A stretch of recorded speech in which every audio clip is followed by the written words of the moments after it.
Greetings, everybody, and hello. You're looking at Sam Nelson, who's one of our guests this afternoon. And my name is Don Taylor, and this is our PLP Pathways webinar number 5. This afternoon, we're going to be talking about student-negotiated curriculum.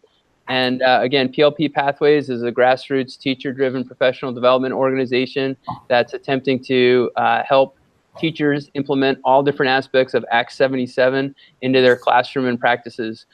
Before we really get going, I'd like to thank the Middle Grades Collaborative and the Tarrant Institute for Innovative Education for supporting this work. And if we could just have each of our contributors introduce themselves, where they work, and then we'll get going. I can start. Sam, why don't we, go ahead, Lindsay. Hi, everyone. I'm Lindsay Hallman, and I'm a teacher at Essex Middle School. Hey, everybody. This is Sam Nelson. I'm a teacher at Shelburne Community School, and I'd also like to introduce 2 special guests. We've got 2 students from the Student Planning Committee who have been student leaders with me for 2 years. Take it away, girls. Hi, I'm Emma. We're both in 8th grade here, so yeah. I'm Rory. Yep. Okay. Very nice. Thanks. Hi, I'm Kevin Hunt. I'm a 5'8" generalist teacher at Wilson Central School. Yeah, great. Good to see you. Hi, I'm Maura Wheeler. I work at Lamoille South Supervisory Union. Nice. I'm Allison. I teach high school science at U32 Middle School in East Montpelier. Okay, is that everybody? I think that's everybody. So again, this afternoon's topic is student-negotiated curriculum. And we have a couple experts here. Lindsay Hallman from Essex has been doing this work for a very long time. I know that also that different members of the panel have been attempting student-negotiated curriculum over the past few years. And so I guess the first question that we have is, how are people defining student-negotiated curriculum, and what does that look like? And let's start with Lindsay, and maybe just tell us a little bit about how you define student-negotiated curriculum and what that's looked like in your program. And then we can have the rest of the contributors just kind of talk about how they're trying to develop negotiated curriculum in their own learning communities. Lindsay, what do you say? Sure. So for me, negotiated curriculum, the key words are voice and choice. And we know that our middle level learners, our young adolescents, are much more successful and more engaged when they do have a voice and choice in how they approach their learning. So for most of my career, I've used a model that I adapted from James Bean, and he is one of my educational gurus, heroes. He talks a lot about democratic curriculum in classrooms, and specifically at the middle level. His model really looks at having kids develop questions and concerns they have about themselves and the world in the beginning of a school year, and as a part also connected to their identity work that so many of us do with our building our communities, our learning communities, and our PLPs. So kids develop questions they have about themselves and the world. They use those questions to then share and find common questions. And from that process, we use, it's a lengthy process, but they extract a theme for the year or for a project. It can be used at a variety of levels. It could be within one core class. It could be throughout the team. There's so many different ways to adapt the negotiated curriculum model. And using that theme, I've in the past used it as a way for them to launch their personalized project work. So their personal interest projects, which we have in the past 2 years connected to the Sustainable Development Goals. And what I have found through my work with students is that these questions actually help them feel valued as a valued member of the learning community. The negotiated part is that there are the have-tos. We have a curriculum that each of our schools sets forth, and our state sets forth, and we have proficiencies. So we look at those proficiencies, and we look at the questions and the themes and the the ideas that are coming from our students, and we try to integrate those together so that we can create learning opportunities that are engaging and exciting. All right. And just tell us about how long have you, or in your program in particular, you just mentioned some of the different areas that you use negotiated curriculum in. Does negotiated curriculum happen from all throughout the school day, or do you have a genius hour, or can you just tell us, Lindsay, a little bit more about how it's structured? Yeah, so historically, before this year, it was structured within a block of time, which was really a project block, where kids were really using that time to dive into a particular passion or interest connected to a number of different themes or curriculum ideas, but also primarily the transferable skills. This year, I'm using something called, and Sam will be able to speak to it as well, because we are both, I think we're both kind of in a similar place, although I think Sam's is maybe beyond where I am currently. I'm using this negotiated model within my core time in my own classroom, and I'm doing it on Friday, and it's a 20% time. So it's a way for kids to really dive into a passion or interest, again, connected to the sustainable development goals and the design engineering process. So they're really going to go through a whole cycle of learning. And right now we're just in the initial brainstorming stages. Okay. Sam and guests, do you want to tell us a little bit about what you're doing and maybe how you look at negotiated curriculum? I'll give a little background, then I'll jump to you guys. Yes. So a little bit of kind of our backstory is with educators like Lindsay in the state, I'd kind of heard about negotiated curriculum. I was pulling resources from her and liked the idea. And then it was when I had the chance to go to a national level conference a couple of years ago where I got to sit in on a presentation with Marjorie Ginsburg, who's an educator from the Chicago area. And she did a lot with culturally appropriate, culturally sensitive curriculum design, where she would have these things called instructional leadership teams. And she would bring in not only students, but parents, administrators, community members to design curriculum to really reflect the communities within which, the schools were functioning. I was really inspired by it. And I thought, even on a smaller scale, I could take this model and just having students have a much bigger part of designing curriculum to really take away my role as, the one monopolizing what we do together. Part of what made this work is Act 77, being a teacher who uses transferable skills at the core of what we do. So with transferable skills, what content you cover, what the learning looks like, it blows wide open what the options are for that with valuable skills at the core of it all. So I started the beginning of last year, we started doing what we are calling Student Planning Committee. And I will let Rory and Emma kind of describe what the process is like. Okay, the Student Planning Committee last year is a lot different. Last year we had to we raised our hands if we wanted to be in it. And then our names were sort of written down and people had to vote for us to be in it. But this year it's been a lot more flexible. Anybody could be in the Student Planning Committee. And it's actually supposed to be rotating people who come in who are just from the class. And they come in for at least 2 lunches per year. And what we do is pretty much Mr. Nelson will tell us exactly what the curriculum is that we have to cover. And then we sort of come up with the lesson idea and plan it and sort of clarify mostly how we're assessed on it. That's generally what we're a part of. And so yeah, we do our 8th grade and 6th and 7th grade both have different curriculums. So the 8th grade is completely different than the 6th and 7th grade. Since the 8th grade is a cycled curriculum, the 8th grade covers the same stuff every year because no one's in 8th grade twice. We hope not. Yeah, that's the hope. And so the hope is change it a little bit each year to make it better and better. And so we meet on Tuesdays during our lunch period, and the 6th and 7th graders meet on Thursdays during their lunch period. And so you can kind of work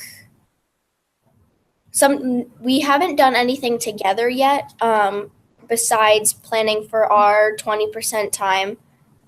So totally personalized independent Fridays, or TPIF, which we're actually starting tomorrow. We did our rollout last week very briefly. So we've been planning that, but nothing much bigger than that at this moment in time. So I guess I have one question, which is, how are your fellow students? What are their opinions about a TPIF, and also about having input into the curriculum? What's the general reaction? I think a lot of them are happy about it, like getting to be like, we had our first test of the year last month. Like, a lot of people don't like tests, or in Mr. Nelson's word, quizzes, that are like graded and then put into jump rope. But that's what people had said. Oh, you know what?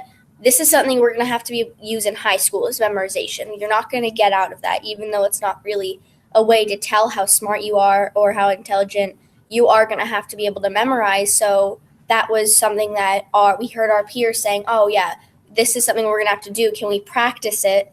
And so then we were able to go back to Mr. Nelson and be like, this is something that people are wanting. Can we do this?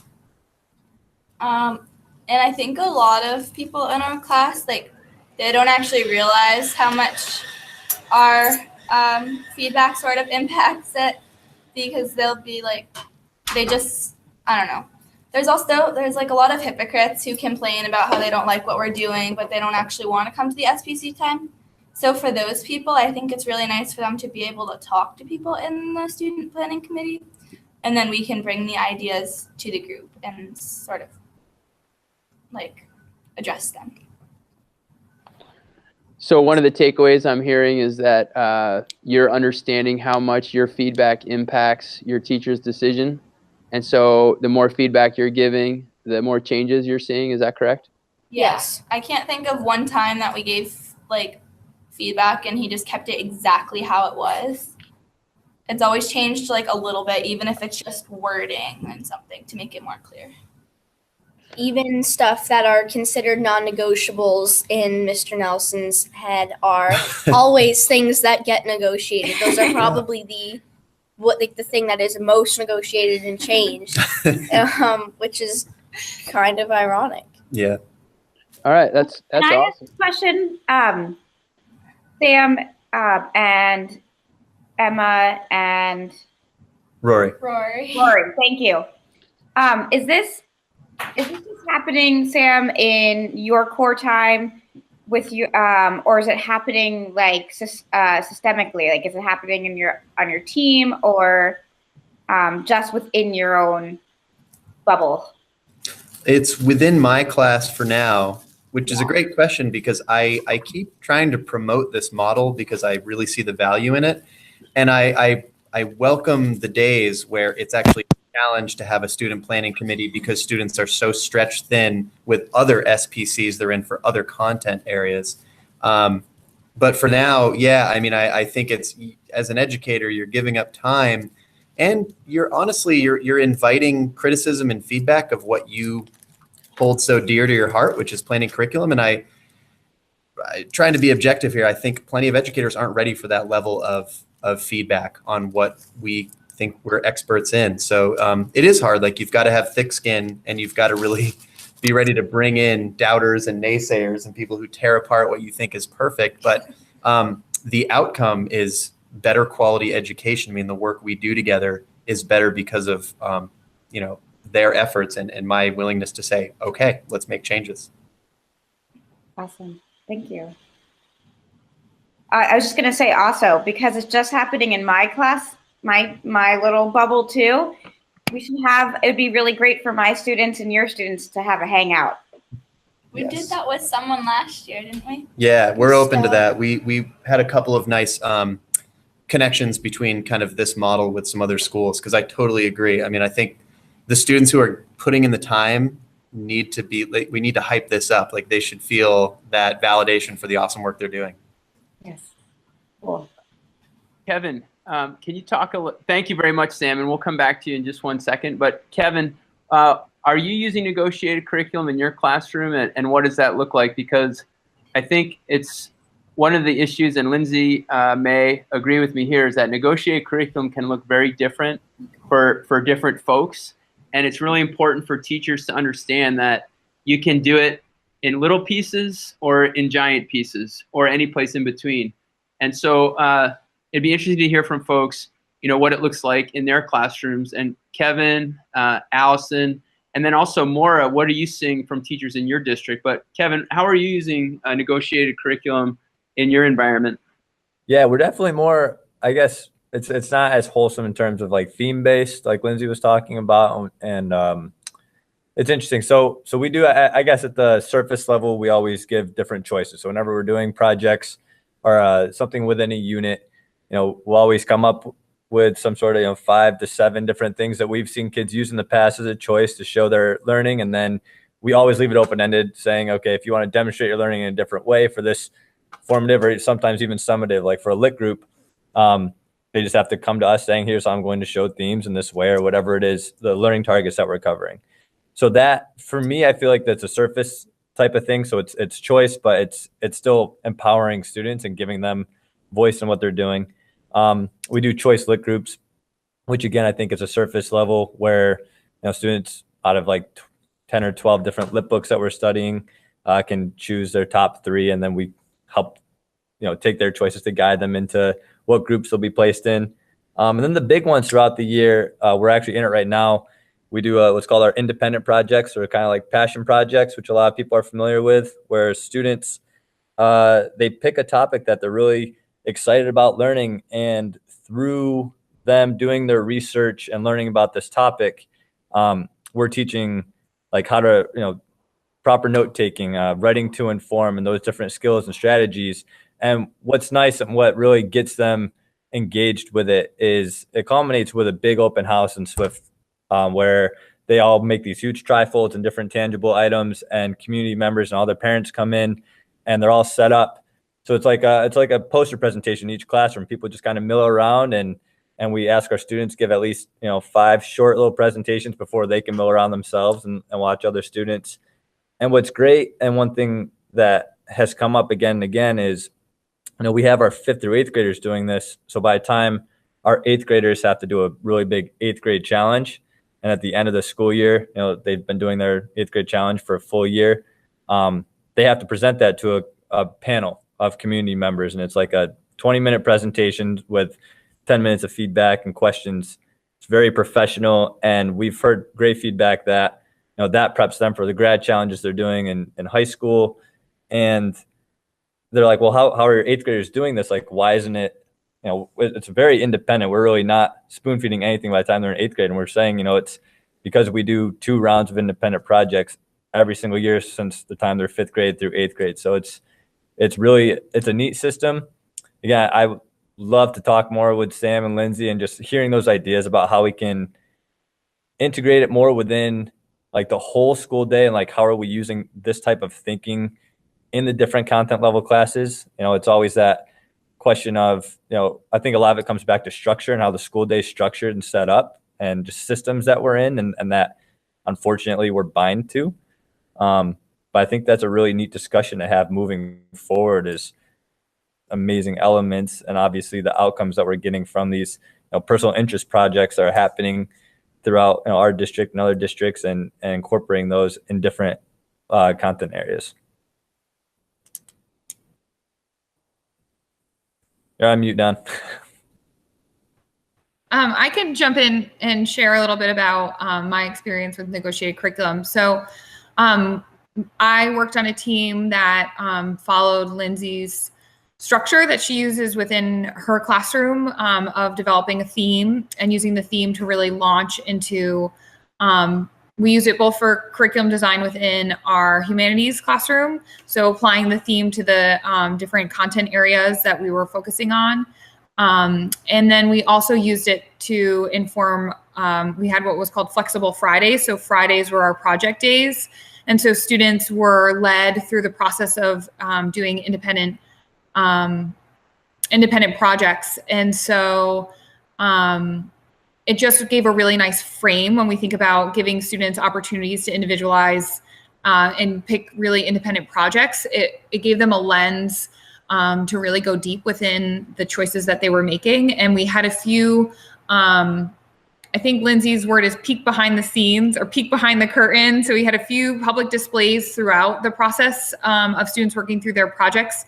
And then we had a big public display and celebration at the end. And so it really led to allowing for a peek through the window. That's it. So we had a few peek through the windows, and it really kept the authentic audience for our students throughout, but it also gave voice to all of the content areas. So one of the themes that we had was awareness. And so we brought social justice issues into all of our content areas. And it led to a really nice framework for us to have some consistent threads across a student's day. And so that was, it was really wonderful. And I would highly encourage others to look at the framework and think about using self-enrolled questions to frame some of the curriculum. I know we have in terms of what's happening right now, there's a science teacher who teaches 5th and 6th grade science who's gone through the process of creating a theme. And so she's really starting to work through some of the negotiated curriculum within her classroom. And so I'm really excited to see what that looks like. I was working with 7th and 8th grade students, and so I'm really excited to see some of the work of the 5th and 6th graders within their negotiated curriculum context. So, Allison. Sure, I think for high school, so I teach 9 through 12 various subjects, and the best practices from student negotiated curriculum have been with anatomy and physiology. These are juniors and seniors who have done their core science and are ready to either specialize. They might be going into a nursing field or are anticipated pre-med in college. So they're all coming in with something different that they want out of the class. And last year I knew I wanted to switch it up. And then I think seeing and those students present at middle grades, the conference last year in January, and then seeing the model for MGI this summer enabled me to put it together. So the model that we're using is that you see at MGI, where students are either working in partners or independently through these various learning targets that align with their future aspirations. So a student who is just, in anatomy to about science but isn't going to specialize in it would have a very different set of modules and course that they would partake in than someone who knows they want to go through all the systems and really focus on the nitty-gritty of anatomy. That's the best practice I've had. It took a lot of work up front together, and I'm still tweaking a few of them for our semester changeover, but some of the feedback was exceptional. Like, I can't imagine I did learning science any other way. They were so receptive, and it was just really interesting to see who of the 20 seniors in the room was actually able to learn independently. And it was a little shocking at first, seeing how few of them could actually manage their learning and actually set goals for themselves on a daily basis. But by the end, there. Those are all excellent. I would just say that the people who got me going on negotiated curriculum, our Lindsay's work has been very powerful, and also the middle grades. And I just have some, one of the things I've tried and failed so many times at negotiated curriculum, and those failures really informed my, when you actually have a win. And what's interesting about what Allison just said is, how can kids learn independently?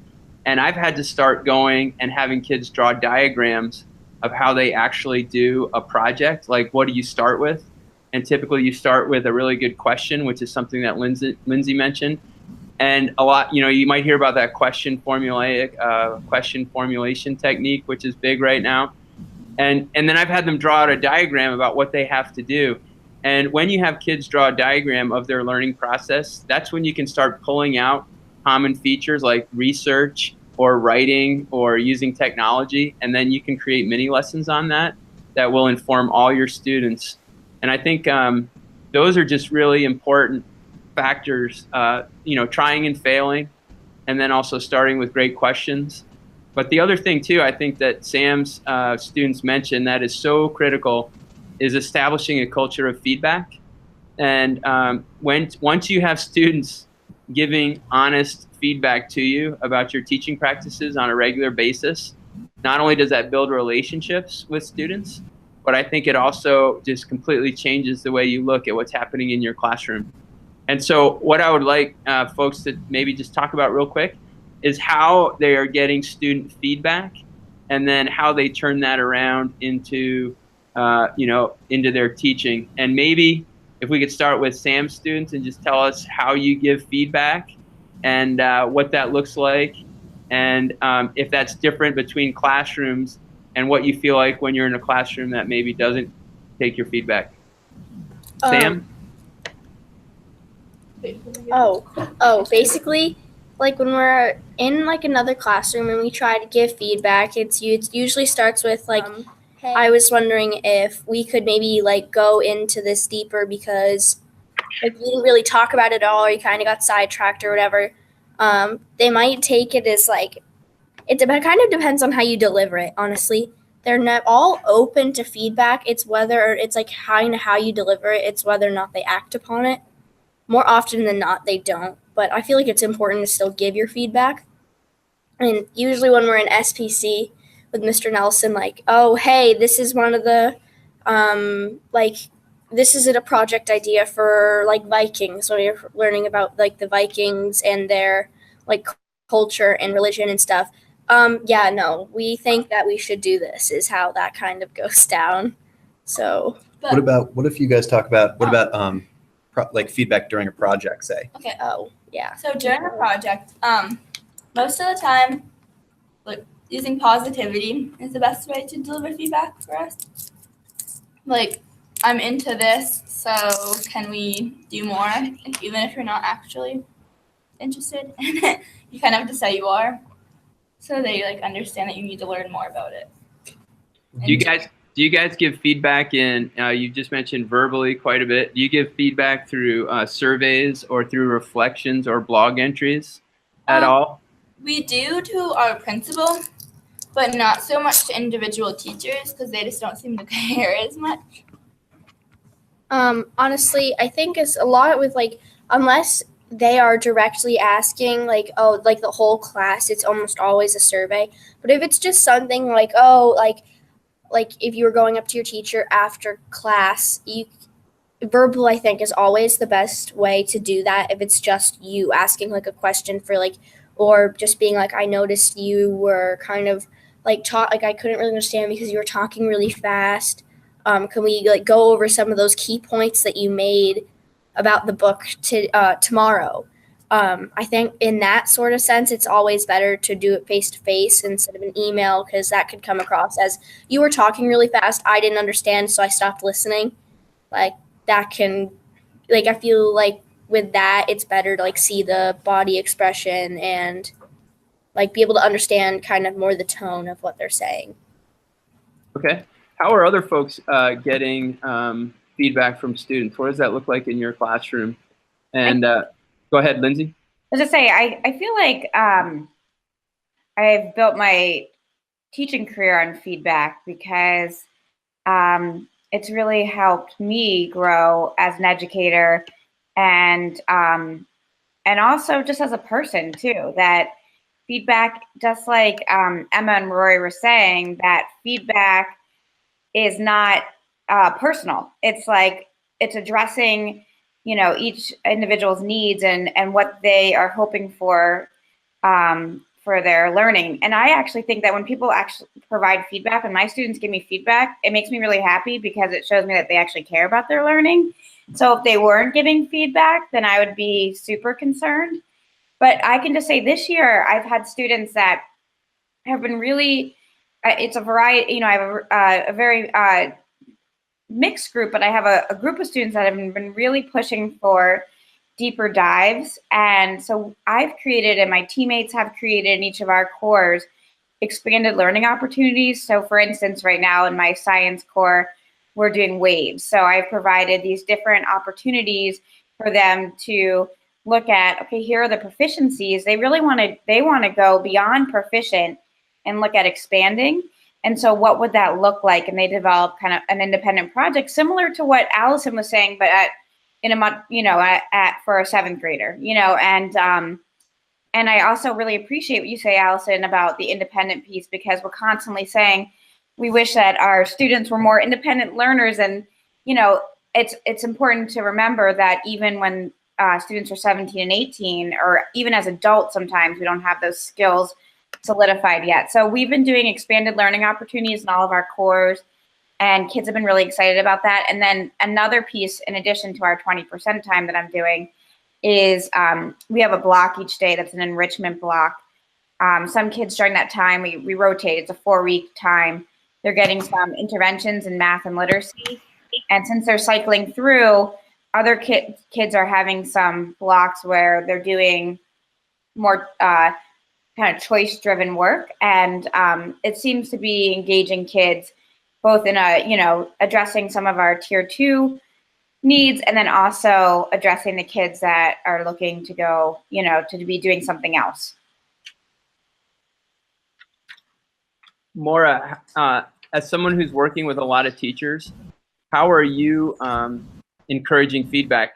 Lindsay just talked about how feedback can change a teaching career and change a complete approach. What are you telling teachers, or how are you managing or emphasizing the importance of feedback?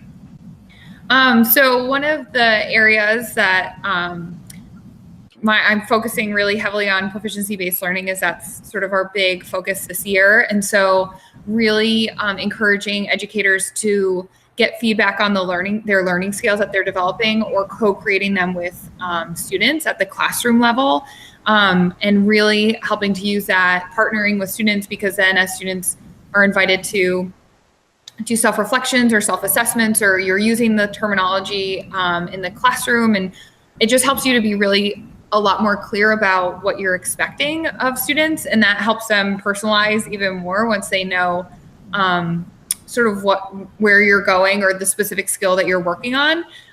So that's sort of the focus that I'm going in, and I know from my own experience of designing learning scales at the classroom level that when I co-create with students, the products that I'm receiving, the learning opportunities that I'm creating with students are just so much richer and more engaging for students. So that would be sort of my focus. Kevin, how about you? How are you incorporating feedback? Do you want to hear from Sam? Well, we can talk about the students. Yep. Yeah.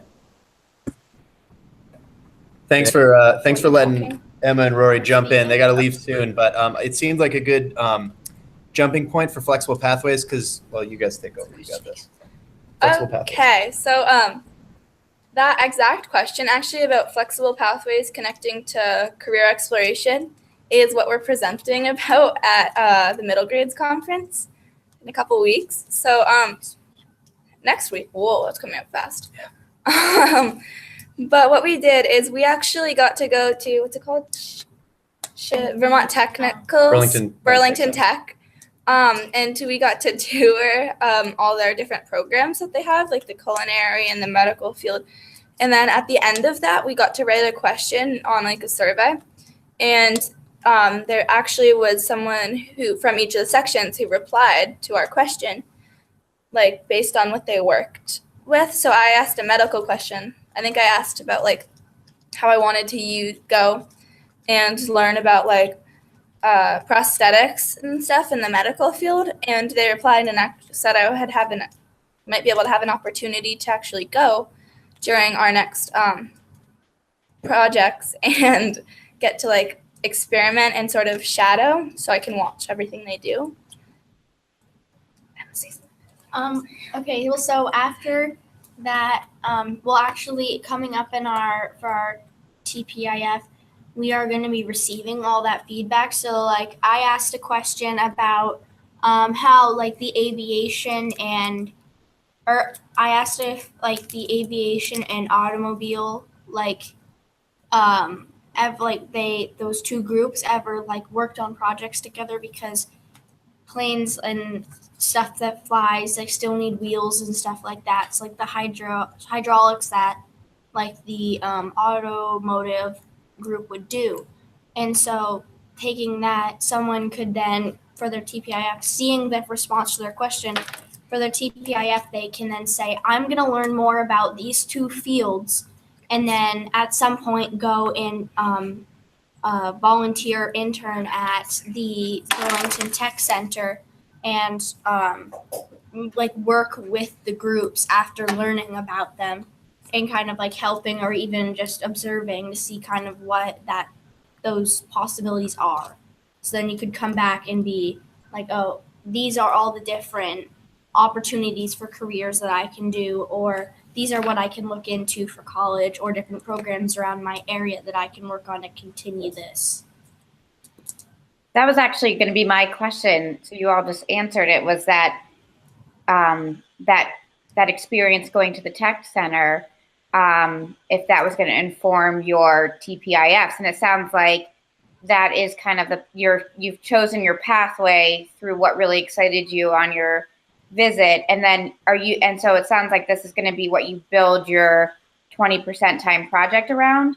Well, for our TPIF, we have 3 options. We can choose something from like career exploration. So like that would include potentially our visits, like, oh, Rory wants to be a doctor. If she wanted to then for her 20% time, continue learning about being a doctor, and then she could then take whatever response she got and then go intern on that. Or you could also do there was another option for something in history and then something about current events. I don't have them off the top of my head right now. But yeah, so we have 3 options for it. Awesome. Thank you. You all have, how much time do you all have? Are you have to leave right now? Yeah, we have to go because my dad's picking us up. Okay, so no more time for questions, but thank you, Emma and Rory, for joining us. Guys, that was great. Thank you. Next week at the. Awesome job. Yeah, see you at MGI. Yeah, we'll see you in like a week. Oh my goodness. A week. So I wonder if maybe Kevin or Allison, going back to the feedback and how vital it is, could you guys chime in about what it looks like in your? Yeah, I'll speak to that. I think Emma brought up a really good point that the best form of feedback is just the face-to-face. Or via form, it could be construed and misinterpreted, but the most authentic is the face-to-face. You know, kids saying right in the moment, this isn't working for me. Learning, I need a visual, I need a whiteboard, I need something else. And then, of course, a more formalized way that you could really take time to process the feedback would be in a Google form is still the best way I've found. Yeah, there's definitely, I mean, piggybacking on that, there's something to that cultural piece where, you know, when you establish that in your classroom, the kids feel comfortable saying, you know, speaking up and advocating for themselves. I feel like that's what we all want out of our students, especially in middle school before they're heading off to high school, and hopefully by high school they're able to do some of that work. But yeah, I love to, like, in class, just kind of ask, you know, I was like, take the temperature. Like, is this too much? Are we going too fast? You know, if we try to do this task right now, are you guys feeling overwhelmed? And they're honest with me, and it doesn't. I feel like when I first tried doing that a couple years back, it would kind of waylay the whole lesson, and then it was like a big thing. But since, you know, I think just coming up with different management techniques and having it be a regular part of the class is just knowing, like, yeah, we can just give that feedback. But we use the more formal feedback through our self-assessment. So the way we used to always do reporting, we used to do it just through Google Docs, where we'd have our standards, our learning targets, and then we would evaluate them to those, and the students would evaluate right next to us on the same document. And then below, we'd give a comment, they'd give a comment. So it was always narrative for each class that they took. So that was, you know, every content area, everything we had them in. And that was really powerful. And since the whole district had moved to jump rope, we unfortunately lost that student voice piece, which we really value. So we kept going with the Google Doc piece. So after every unit, you know, they still do one of those Google documents where they kind of assess themselves to the targets. And one thing we do ask when they're writing in that comment isn't just, you know, how'd you like the unit? How do you think you did according to the targets? But what's some feedback, you know, you can give us to change this? And whenever we do our big units, you know, theater units or big call it Swiftville. It's like a overhaul economy unit where the kids are all business leaders, and we give third and fourth graders fake money, and they come through and go to their businesses. And we always are saying, how would you change this? What would you do to make it better? And every summer, we have our team meeting and we look through those things. We say, all right, what are we doing next year or in 2 years if we're on a 2-year cycle to tweak this and make it more functional? So I agree with what everybody's saying. I think that face-to-face, that's your relationships right there that the most important part of the job, but it's that data that you're getting from giving some sort of Google form or having kids reflect on something they did, I think is super powerful as well. So, thank you.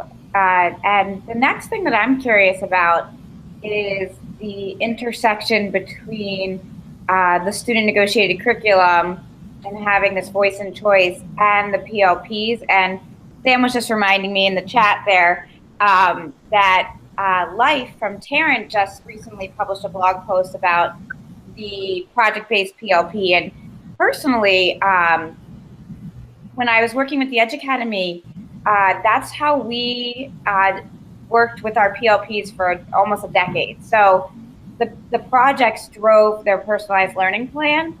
And so that it just became such a part of like our daily life, and it wasn't this extra add-on. And kids actually were invested in their PLP. And Life just recently wrote a really great blog post about just that for our middle level learners, because I think it is going to be, you know, that this project work, this personal interest project, or this 20% time, or the genius hour, or whatever you want to call it, that is really going to drive their PLP if we want our kids to be invested in it. So I'm curious to hear what people have to say. Anybody want to start us off? I can jump in. So I had experience doing both sort of a traditional PLP, I don't know if that's how I want to use it, but a student identified goals-based PLP with reflections that was delivered during a TA time, like a specific reflection time. And then I also have had experience using our negotiated curriculum framework and project time to be the anchor for our PLP with students. And I just found that when it was anchored in the project work, the students, you know, we would offer prompts or we'd have them do reflection videos that were really around the transferable skills. Where did you use this transferable skill? How did that help you be successful? It just, it gave an anchoring point for the whole group of students that I was working with, but it also provided a different context for the work that they were putting on their PLP, and it led to really rich discussions, and it allowed for just some really wonderful opportunities for kids, and they were interacting with the PLP in a really different way than when it was based on their strictly on their goals that they were creating. And so I think it's a really wonderful format and framework to use with kids if it's possible. And I can piggyback on that more. I really like how you seem to pull that out of nowhere. The goal, how did you describe it? Like goals-based reflective PLP. I mean, agreed. Like that is exactly where we started. And that didn't really fall under a category of an intersection between negotiated curriculum and PLPs because there wasn't really curriculum there. There were goals and there was reflection, but those were just kind of put as a hat on top of their school experience. Whereas when it's a student-driven project-based PLP, they're designing their own curriculum. And it is negotiated because the transferable skills that are at the core of it and a lot of the structures that we educators are putting in place guide them planning their projects. But still, like their curriculum becomes something they're passionate or interested in. And that becomes the basis of their PLP. And I completely agree that we've seen a complete change in the culture regarding PLPs where, you know, we used to say PLP and students would cringe. And now we use the acronym PIPs, personal interest projects, and students get pumped up and complain that there isn't enough PIP time during the week. It's a wonderful change in culture.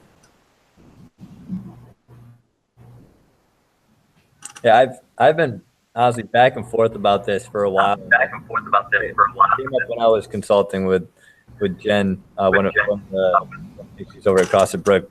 Because she's in a cool exhibition where she can see a bunch of different forms of PLPs. I think she's just given her position over at that school, and she was saying that some teams tackle it through projects. Some teams are more just really traditional, like pick one goal and tell me how you did with it, and other teams are just kind of in between. And I know on Swift House we have our own method with we have our goals that are set in the transferable skills, and they're definitely embedded throughout our curriculum. And the thing I've been going back and forth on is, like, if the PLP is the process, and we're really looking at, okay, can students come up with these goals that they're passionate about, and then pull from all these different areas of their life to show evidence of that growth, then that to me could be a trimester long goal. It could be a couple weeks. It could be a whole year, depending on the type of work that they're doing and how general and broad the goal is too. It might just be I can communicate with steady eye contact when I talk to somebody if somebody has a really hard time with that. Versus do you go, and I was like, do you see a difference if you go to like these short term, like we're just doing a project or creating a goal for that specific project or during that project, and then it's over there and you're looking at new goals. So I've always been back and forth with this, because I think there's value in having students create goals, especially goals around transferable skills, not just I can do a quick multiplication fact, but something that's more based on those transferable skill categories, and then pull in all these pieces so they can just see like where it's being applied to their different aspects of their life. But I agree. I think there needs to be some project-based learning to get the kids excited about working toward these. Because I know when we were just doing our independent projects, so many of them just say, they're like, oh yeah, they're like this.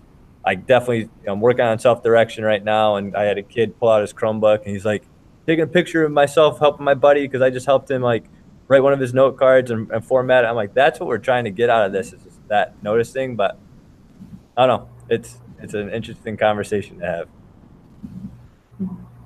Yeah, with these conversations, I always feel like I'm the person who's like, no, but just wait, proficiencies, because ours are really like artifact based and show a progression of learning of these concrete, skills and content knowledge as they're getting their proficiencies through high school to ultimately get their diploma. So I think I'm just coming at it from that lens. So you all are saying these like, that's amazing, that sounds great, but wait, there's like that other part that I have to always be considering, that it needs to be this digital portfolio of their artifacts over time. So I'm going to keep thinking about this. I'm going to keep mulling it over. So before we talk about what's happening in regards to professional development and personalization around the state, I'm curious about how we communicate this type of learning with the families and the larger community, because there is a tendency, and even Emma and Rory spoke to this a bit about the pushback, because it doesn't look like we're all doing the same thing at the same time. And I don't think it matters how many times we have this conversation, we're going to keep on having this conversation. So how do we communicate this in a way that is both transparent and informative and supportive of each individual? And I know that Don was sharing before some of the things that Maura was sharing some of the ways that you can share the learning. Like, for instance, the peek through the window is a great way for families to come in and be like, oh yes, you actually were doing something during that time. And the project fair is like, oh wow, okay, now I get it. But I know that in my experience, especially when I have started something new with a new team or a new community, there's a lot of pushback right in the beginning because it does not look like school. So chime in. I can jump in a little bit. One of the challenges, I think, communicating with families is tricky. Not tricky because it's hard to, it doesn't go well. That's not why it's tricky. It's tricky because it's hard to be so proactive about it and sort of be forward thinking, anticipating the needs of parents, even though we know what those are in the back of our mind. I think it just reminding ourselves to communicate can be challenging. one of the things that my team that I was on, we would look for opportunities where parents were already engaged in something. So maybe they would be coming in for student-led conferences. And so we would really use those opportunities for students to present.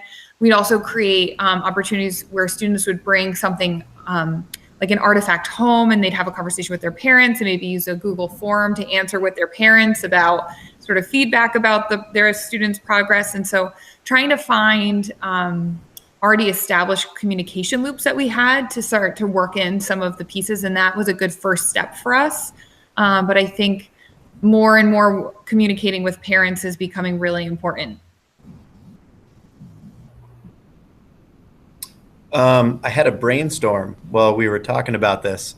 So the things that are in place that are working for family communication on the Winton team are, we do a weekly email home, which is really more of just like a quick hits of what parents should know, and the teachers kind of put in the stuff we want them passed on, and the prompt for students is to put in their own words, like an update they want to share. A lot of times, because our project-based PLPs, our PIPs, have been a big area of interest, a lot of times the updates going home are on PIPs. So there's that, which is okay. It doesn't guarantee updates. We, of course, we have kind of the end result where the whole authentic audience piece, which is right out of the project-based learning playbook, when we have our big PIPs, which launch tomorrow, actually, this May, toward the end of the year, we're going to have a big school-wide gallery where we invite the community in and show off the results of the learning, which is great, but it's still the results. Parents aren't really seeing those kind of in-time updates on what's happening. So two things that I know are going to be nice moving forward. One is that we as a district next year are moving forward with using Protean as a platform for PLPs. And I know in speaking with Gary, one of the representatives from Protean, that they are working on a parent app. So essentially, as students are using Protean to post updates on their personalized learning, parents basically have their little app that they can pull up and kind of see what their students are posting. And then one other, this is kind of the thing I was just brainstorming, is the idea of, we want to have a lot of accountability on students making a good plan and designing action steps before they move forward. It's going back to what we were all talking about earlier, and Kevin especially was really laying out about the importance of goal setting. We want to hold students really accountable. So this year, one change we're going to make, this spring I should say, is we're going to do a proposal kind of speed bump before students really jump into doing the learning after they make a plan. And we want to do it Shark Tank style, so that you are proposing what your big PIP is going to be and getting that real raw feedback from peers. But I don't know why family wouldn't be a part of that. That's why I took a note to myself that part of this Shark Tank pitch proposal for the PIPs, because I like alliteration, would be sending home your pitch to parents and having them chime in too, because that gives the parents, you know, that on the front lines look at what's going on at school. Absolutely. It's an awesome idea. I know one way talking about communication that really drives it home for us between our Hopes and Dreams conference, when our families come in as fifth graders, and their first trimester conference, which for us happens around October, late October, early November. They learn pretty quick about how at the core of what we're doing as a team is the PLP, and just about that process, and how that's how much we value it, since it's a student-led conference and the students literally just share their PLP, which to us, like, their PLP is their big project, you know, because they can pull in all this stuff. So that's pretty known. And then by the time, obviously, what's nice about having a multi-age team is we get these families over, so we don't have to reteach every few years. It's just those, when we get those new fifth graders coming in. But we've heard that that's really clear after the first couple conferences with us that are student-led, and the students are sitting there, you know, explaining what they're doing with their growth and their goals. It's pretty neat. But yeah, we try to do.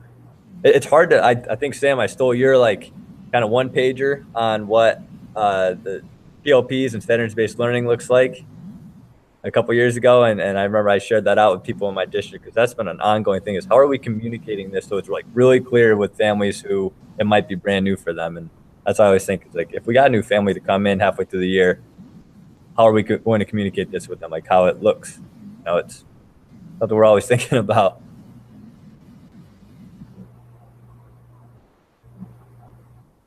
Anybody else want to chime in about connecting with families before we kind of wrap things up here?